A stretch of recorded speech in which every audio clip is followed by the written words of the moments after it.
अगला जो फ्री मिल रहा है वो है प्रोप्राइटरी रेशियो। प्रोप्राइटरी रेशियो ये क्या है? Share holders funds upon total assets. तो इसमें तो दोनों फ्री। क्यों? शेयर होल्डर्स फंड्स इक्विटी है, किसने बताया? डेट इक्विटी ने। टोटल एसेट्स वही टोटल एसेट्स हैं जो टोटल एसेट्स टू डेट वाले। तो प्रोप्राइटरी रेशियो, प्रोप्राइटरी रेशियो क्या मेजर करता है? टोटल एसेट्स में से कितना, मतलब इसको एज अ परसेंटेज भी निकाला जा सकता है और एज अ रेशियो भी, बट बातों में परसेंटेज की तरह इसको बोला जाता है। कैसे? कह रहे आपके पास टोटल एसेट्स कितने हैं? मैंने कहा 10 करोड़। कह रहे इक्विटी क्या है? मैंने कहा 4 करोड़। तो out of the total assets of 10 crore 40% has been finance through owners funds, कि 40% आपने अपना ही पैसा इन्वेस्ट कर रखा है उन एसेट्स को एक्वायर करने में। ये है इसकी इंटरप्रिटेशन। तो इसको आप 0.4:1 ले लें तो भी एक ही बात है कि 1 रुपए के एसेट्स में 40 पैसे आपके हैं, 60 पैसे बाहर वालों के हैं। अच्छी बात बुरी बात? 100 में बात कर लेते हैं। 100 रुपए के आपके पास एसेट्स हैं जिसमें से 40 रुपए आपके हैं, 60 रुपीज बोरोड फंड्स हैं। बिल्कुल भी बुरी बात नहीं है। 2:1 तक तो एक्सेप्टेबल है। डेट इक्विटी रेशियो 2:1 तक तो एक्सेप्टेबल है, बिल्कुल बुरी बात नहीं है। कह रहा है अभी तो और स्कोप है। अभी तो क्या है, ये 3:2 है, ठीक है ना? 60/40 इज 3:2। तो आप तो अभी 80 तक और ले जाओगे ना डेट, तो भी रीजनेबल माना जाता है। Debt equity ratio up to 2:1 is considered ideal. तो कम है तो कोई बुरी बात नहीं है, but you have scope for borrowing more money, तो बुरी बात नहीं है, ठीक है ना? You have scope for borrowing more money. Point ये आपको ये बता रहा है कि कितना percent of the total assets आपके अपने पैसे इन्वेस्टेड है। सेम चीज डिफरेंट तरीके से, debt to total assets to debt भी यही बता रहा था इनडायरेक्टली। कह रहे सर कैसे? अरे भाई अगर टोटल एसेट्स आपके 10 करोड़ है, डेट 60 करोड़ है, 6 करोड़ है, अगर 6 करोड़ तो बाकी मोटा मोटा इक्विटी माना जाता है, करंट लायबिलिटीज इतनी नहीं होती। तो बात घूम फिर के सेम ही कर रहे हैं। वो डेट के पॉइंट ऑफ व्यू से कर रहा है, ये इक्विटी के पॉइंट ऑफ व्यू से, लेकिन फॉर्मूले अलग है। वो है टोटल एसेट्स अपॉन डेट, ये है share holders funds upon total assets. So be careful. वहां पे टोटल एसेट न्यूमरेटर में ले रहे हैं, यहाँ पे डिनोमिनेटर में ले रहे हैं। This is a better indicator.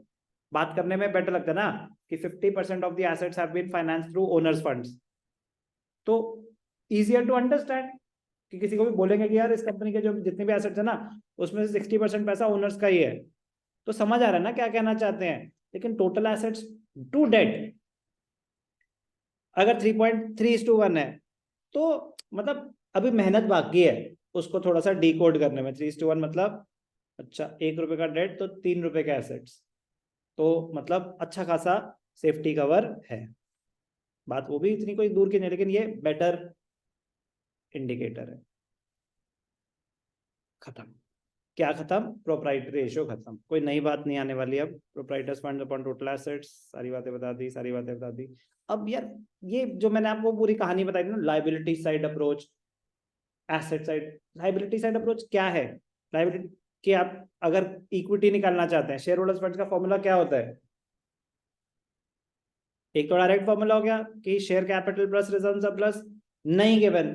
तो दूसरी साइड से कैसे निकालना है वो मैंने आपको बता दी कि टोटल एसेट्स में से माइनस कर दो। क्या?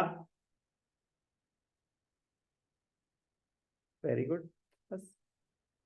तो उसकी मैं कह रहा हूँ वो तो मल्टीपल वेरिएशन हो सकती हैं, वो याद नहीं करनी, वो समझनी है, वो समझनी। वो याद कर रहे हो तो आप अपना काम बढ़ा रहे हो। होनी चाहिए याद समझ आने के बाद कि आप खुद क्रिएट कर पाओ, वो ना भी बोले तो। सेम बात है, सेम बात है। काम की बात ये क्यों कैलकुलेट कर रहे हैं? Objective of computing this ratio is to measure the proportion of total assets financed by owners funds. The ratio is important for unsecured lenders, क्योंकि भाई साहब वो जानना चाहेंगे जिन्होंने आपको लोन दे रखा है, अनसिक्योर्ड लोन्स और क्रेडिटर्स, आपका कितना पैसा है कंपनी में।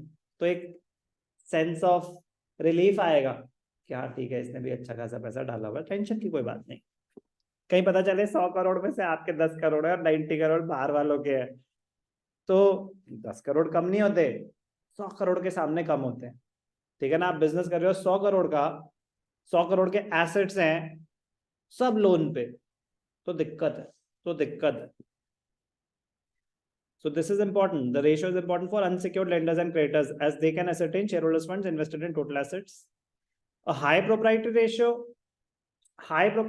मतलब आपने अपना पैसा ज्यादा डाला हुआ है, तो टोटल एसेट्स टू डेट में मतलब बेसिकली टोटल एसेट्स काफी ज्यादा है, डेट उतना बचा नहीं, तो high safety cover for the lenders. समझ आई बात? हाई प्रोप्राइटरी रेशियो मतलब आपने अपना पैसा ज्यादा डाला हुआ है, तो अपना पैसा ज्यादा डाला हुआ है मतलब बोरोइंग्स कम है आपकी, तो बोरोइंग्स वाले सेफ है, हाई सेफ्टी कवर, और low high safe risk for the lenders. Clear? Easy है, इजी रहने देना। तो मैंने आपको सॉल्वेंसी रेशियो में डेट इक्विटी कराया, टोटल एसेट्स टू डेट कराया और प्रोप्राइटरी रेशियो कराया, तो आपका फर्ज बनता है इससे रिलेटेड सारे क्वेश्चन आप अटेम्प्ट करके आएंगे नेक्स्ट क्लास में। करंट रेशियो, क्विक रेशियो ऐसा ताला लगा देंगे कि बोर्ड एग्जाम में कल आ जाए तो ले लो, मतलब प्लीज वो फ्रीज करते हुए आगे चलेंगे, ताकि जब लास्ट क्लास हमारी रेशियोज की हो तो उस दिन आप रेशियोज फ्रीज कर चुके हो टू दैट एक्सटेंट, क्योंकि हमें कैश फ्लो भी करना है। ठीक है ना, बट इसी स्पीड पे चलेंगे, not too fast not too slow, ताकि साइमल्टेनियसली बाकी चीजें भी आप करते जाए ताकि बस ऐड हो रहा हो कुछ।